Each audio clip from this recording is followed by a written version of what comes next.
bagaimanakah kita tahu bahwa seseorang itu sudah tidak selaras dengan kehidupan kita, dengan relationship ini gitu. Gimana kita tahu kalau seseorang itu tidak selaras dengan kita? Simple teman-teman. Sesuatu yang tidak selaras itu bisa sangat kita rasakan dari satu indikator di rasa hati kita tidak nyaman.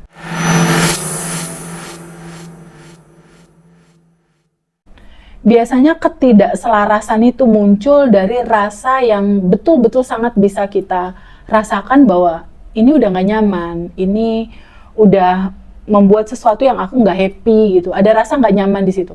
Tapi pahami sekali lagi, mau dalam bentuk seperti apapun pasangan kamu ya, ketika pasangan kamu misalnya bikin kesel, ketika pasangan kamu bikin marah, atau misalnya pasangan kamu mengkhianati kamu, atau apapun itu gitu ya. Apapun itu, entah itu pasangan atau rekan bisnis atau siapapun yang hadir dalam kehidupan kamu. Pahami, orang yang hadir di dalam kehidupan kita itu adalah pantulan dari diri kita sendiri sebetulnya.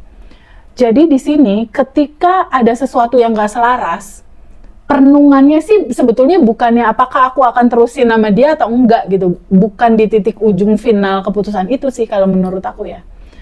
Tapi sebuah perenungan bahwa orang-orang yang hadir dalam kehidupan kita ini pantulan daleman kita gitu. Kalau seandainya ada pasangan kita yang membuat kita kesal atau kecewa, artinya masih ada lapisan endapan emosi yang belum kamu terima dan belum kamu lepas dalam judul rasa kesal, sedih, dan kecewa.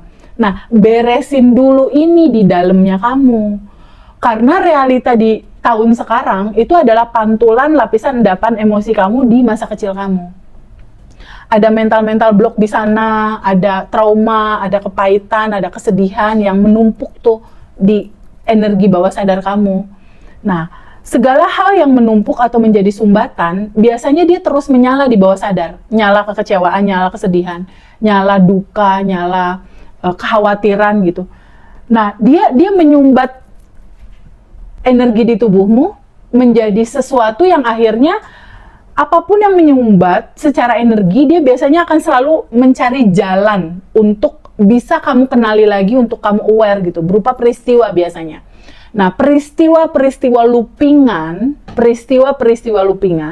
itu biasanya terjadi lewat orang-orang terdekat dalam kehidupan kita.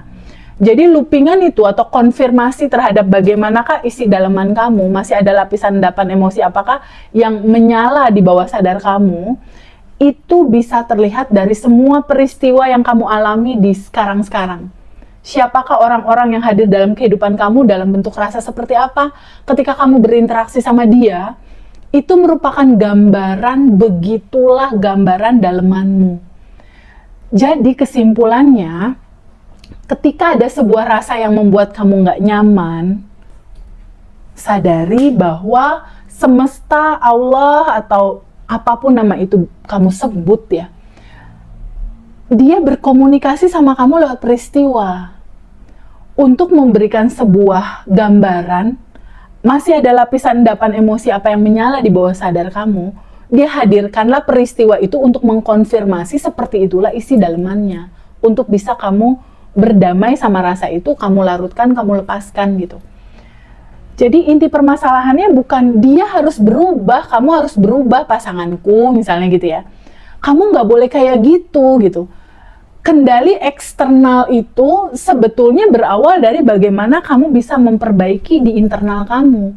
Kamu memaafkan, kamu membebaskan rasa, kamu melepaskan. Nah itu tuh 3 kata kunci. Kamu memaafkan, kamu membebaskan, kamu mengikhlaskan, lalu kamu melepaskan semua. Nah, ketika beban-beban rasa itu udah kamu rilis ya, udah kamu sambut, terima, kamu alirkan, kamu lepaskan, kamu maafkan semua orang-orang yang pernah hadir di dalam realita kehidupan kamu. Entah itu anak-anak yang bikin kamu kesel misalnya, yang membuat hati kamu kesel, atau misalnya pasangan kamu yang bikin kamu kecewa. Sadari bahwa itu hanya sebuah perjalanan jiwa menuju kesadaran.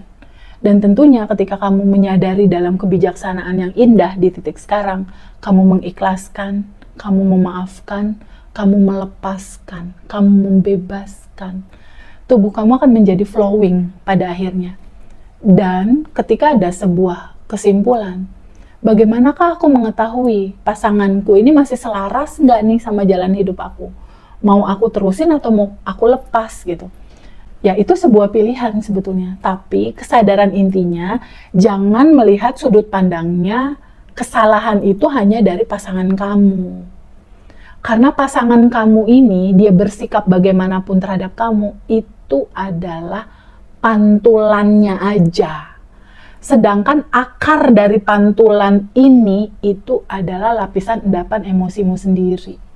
Jadi pasangan kamu itu adalah cerminan dirimu. Itu dulu yang harus kamu sadari dan harus kamu renungkan gitu. Karena kalau kamu tidak merenungkan itu, kamu tidak menerima, melepaskan, mengalirkan, dan kamu ikhlasin semua, kamu lepasin, kamu terlepas nih misal nih, dari pasangan yang ini terlepas, misal ya.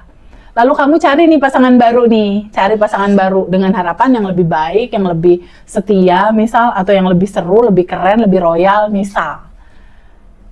Kamu nggak akan pernah dapetin itu kalau daleman kamunya belum kamu perbaiki. Karena isi dalemannya masih kecemasan, kemarahan, kecewa, rasa marah, rasa sedih. Dalemannya masih itu. Nanti kamu akan tetap menjadi magnet orang-orang yang sama gitu, sama seperti daleman kamu. Jadi masalahnya itu bukan dia selaras atau enggak ya. Kalau nggak selaras, udah aku mau lepas gitu. Aku mau cari lagi yang baru. Even kamu cari yang baru pun, kamu akan ketemu lagi model kayak gitu. Akan sama. Akan ketemu lagi yang sifat-sifatnya kurang lebih sama seperti itu. Nah, jadi start pertama yang harus dilakukan bukan di titik dia selaras nggak ya sama aku. Kalau nggak selaras ya udah dilepas misalnya gitu ya, pisah. Bukan begitu teman-teman. Tapi yang harus jadi perenungan adalah aku selaras nggak ya sama hukum semesta ini? Aku, diriku, selaras nggak ya sama sejatinya aku? Aku bergetar dalam frekuensi kebahagiaan, tenang, damai, bersyukur nggak ya? Nah, itu perenungannya. Jadi, coba kita renungkan bahwa kehidupan ini tidak tentang orang lain, tidak tentang kesalahan orang, tidak tentang kesalahan pasangan, tidak tentang kesalahan anak. Kenapa ya anak aku kok kayak gitu ya, nggak bisa berubah-berubah ya? Kenapa sifatnya kayak gitu ya? Kenapa pasangan aku atau ex aku atau mantan aku atau siapapun itu kenapa yang ngeselin? Boleh nggak untuk bisa kita geser sedikit sudut pandangnya? Nggak usah menilai di luar tubuh kita. Kalaupun nggak selaras, boleh nggak mulai sekarang dan seterusnya arah pandangannya kita alihkan ke sorotannya ke kita. Apakah aku sudah selaras dengan getaran semesta ini? Apakah aku udah selaras dengan getaran sejatinya diriku? Apakah aku udah selaras dengan rencana bagaimana Allah Tuhan menciptakan aku? Nah, kalau pertanyaan itu udah mulai tumbuh, aku udah selaras belum ya dengan judul apa yang aku inginkan? Udah selaras belum sama getaran semesta? Karena getaran semesta itu akan selalu membawa keselarasan dalam rasa syukur, rasa tenang, rasa bahagia, dan rasa hidup ini udah lebih dari cukup, rasa berkelimpahan. Gimana kalau kita mulai merenungkan nih, mulai sekarang dan seterusnya? Aku udah selaras belum ya dengan getaran semesta? Sehingga ketika itu sudah dilakukan, keselarasan itu mulai hadir, ada di dalam kehidupan kita. Realita pantulan di dalam kehidupan kita itu juga akan seiring perjalanan waktu itu akan berubah dengan sendirinya. Gitu. Tanpa kita berharap si A, si B, pasangan kita, anak kita, atau siapapun gitu ya, berubah. Nggak usah dipikirin eksternal, nggak usah. Yang di luar tubuh kita nggak usah kamu pikirin. Mulai merenung untuk menyamakan frekuensi syukur, mulai merenungkan untuk membebaskan rasa kamu dari kesal sama siapapun orang dalam kehidupan kamu. Entah itu anak kamu, entah itu ex kamu, entah itu pasangan kamu, entah itu dulu bos kamu, entah itu dulu atasan kamu, entah itu dulu rekan kerja, entah itu dulu kakak adik kamu. Coba mulai merenung untuk memperbaiki ring 1 dalam kehidupan kamu. Start pertama, duduk untuk merenungkan, sudah selaraskah aku sama frekuensi semesta? Kalau kamu mau tahu, kamu udah selaras belum? Indikatornya simple. Bagaimanakah kehidupan kamu saat ini? Udah bahagia belum? Udah merasakan belum? Kebahagiaan itu hadir dalam kehidupan kamu. Dan indikator berikutnya, apakah hidupmu saat ini sudah cukup? Sudah lebih dari cukup? Sudah bahagia dan berkelimpahan? Kalau seandainya 2 kata itu, bahagia dan mengalami kelimpahan, belum betul-betul ada di tangan kamu, artinya masih ada PR. Artinya tubuh kamu belum selaras. Jadi nggak perlu dulu menilai apakah pasanganku selaras denganku, nggak usah kamu pikirin itu. Pikirin dulu aja bagaimana tubuhku selaras dengan semesta.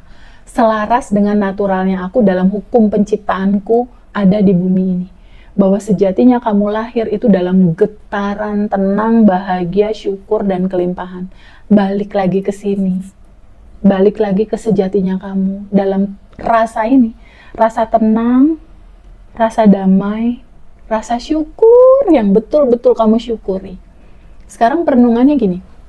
Kapan terakhir teman-teman merenungkan atau duduk diam untuk mensyukuri apapun yang Allah kasih dalam kehidupan kita? Terakhir kapan? Untuk duduk merasakan syukur. Nah, startnya dari situ dulu. Karena keselarasan itu akan bicara getaran rasa yang tenang, getaran rasa yang damai, getaran rasa yang bahagia, getaran rasa yang mengalir, dan merasakan bahwa hidup ini udah lebih dari cukup. Ya Allah, terima kasih, terima kasih, terima kasih, terima kasih. Nah, kalau udah ada di titik itu, ada 2 opsi. Entah pasangan kamu nantinya akan berubah menjadi selaras sama kamu, atau mungkin pasangan kamu nantinya nggak match sama kamu gitu.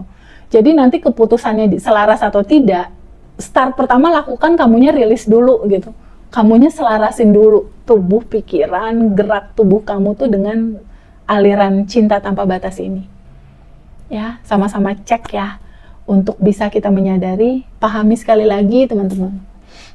Hak hidup semua orang itu adalah hak hidupnya ya. Hak hidupnya artinya semua orang punya potensi untuk mengalami kebahagiaan itu. Jadi hak hidup semua orang itu bahagia dan berkelimpahan.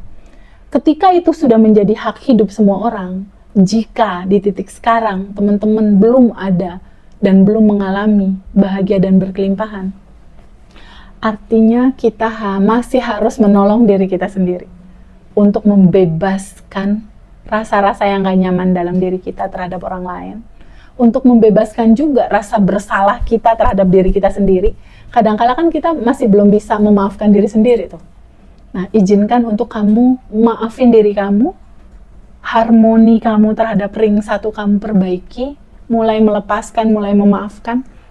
Semua beban-beban gak usah kamu pegangin, gak usah kamu simpen. Mulai belajar untuk mengetahui bahwa hidup ini jangan melekat. Kemelekatan ini adalah substansi penderitaan gitu. Kemelekatan ini adalah awal mula dari penderitaan. Melekat terhadap apa? Melekat terhadap sedih, melekat terhadap marah, melekat terhadap sesuatu yang nggak bisa kamu maafin. Ataupun melekat terhadap pasangan kamu. Kamu mencintai dia, cinta banget sampai nyusruk gitu ibaratnya. Ketika dia berbuat sesuatu, terus kamu meloknya berkepanjangan bertahun-tahun. Itu namanya melekat. Ya, lepasin itu semua. Dan sadari, kalau di kelas Abundant Revolution itu dibuka. Siapakah diri kamu? Sadari dan kuatin bab 1 itu, bahwa diri kamu sejatinya adalah percikan ruhnya, percikan nur ilahi yang tanpa batas dan berkelimpahan. Kamu adalah makhluk atau entitas tanpa batas. Kamu akan sangat bisa menjadi potensi terbaik dalam kehidupan kamu. Dan samudra segala kemungkinan itu sangat mungkin bisa kamu capai. Asalkan kamu kenal diri kamu tahu bagaimana sistem kerja semesta bekerja dalam kehidupan kamu, dan kamu mulai praktekin prasangka baik pada Allah di atas rata-rata, bersyukur di atas rata-rata apapun realitanya. Sekali lagi, kita akan mulai satu fase dalam kehidupan kita. Abaikan realita, yang penting respon. Dan jadikan sebuah pemahaman bahwa abundant identity atau identitas kelimpahan itu harus kamu temui itu. Mental kelimpahan itu harus kamu punya gitu. Jadi mindset dari getaran ini, selaraskanlah getaran kamu dengan getaran bumi, dengan getaran semesta. Bahwa getaran-getaran itu mengajarkan kita kepada satu substansi energi syukur, energi bahagia, energi kelimpahan, dan satu energi yang merasakan bahwa hidup ini lebih dari cukup. Rasa syukur itu bisa dimulai dari pagi harinya kamu. Pada saat kamu melek mata, mulailah mensyukuri nafas. Dan itu akan sangat indah di sepanjang hari. Dicoba ya. Dan kita akan selalu merayakan hidup ini dalam situasi apapun yang kita lewati di dalam realita kehidupan kita. Rayakan selalu hidupmu di sini, saat ini, sekarang.